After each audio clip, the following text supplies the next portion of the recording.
कराची के इलाके आयशा मंजिल के अर्शी शॉपिंग सेंटर में आतज़दगी के वाक़े के बाद इमारत को सिंध बिल्डिंग कंट्रोल अथॉरिटी ने रिहाइश के काबिल करार दे दिया। SBCA की इंस्पेक्शन टीम की सरबराह additional director general Binish Shabbir ने मुतासर इमारत के दौरे के बाद मीडिया को बताया कि इमारत मखदूश नहीं, रिहाइश के काबिल है। ग्राउंड फ्लोर और मेज़नाइन फ्लोर शदीद मुतासर है और इमारत के सुतून की मामूली मरम्मत की ज़रूरत है। इंस्पेक्शन रिपोर्ट आज ही जारी कर दी जाएगी, जिसके बाद मुतासरीन इमारत में जल्द रिहाइश इख्तियार कर सकेंगे। गुज़िश्ता रोज़ मार्केट में लगने वाली आग ने इमारत को भी लपेट में ले लिया था। आग लगने से 3 अफराद झुलसकर जाँ बहक हुए थे। हमारी पूरी टेक्निकल कमेटी है, जिसमें पाकिस्तान इंजीनियरिंग काउंसिल के KDA के मेंबरान हैं, कुछ हमारे भी मेंबर्स हैं। तो पूरा तफसीली इसका मुआयना कर लिया है।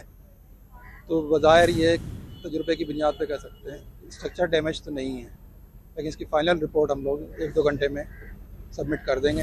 फिर आपको ऊपर फ्लैट भी बेहतर हालत में कि वहाँ पे कोई ऐसा डैमेज नहीं हुआ है। ग्राउंड फ्लोर पे ज़्यादा डैमेज है, लेकिन वो रिपेयरेबल है।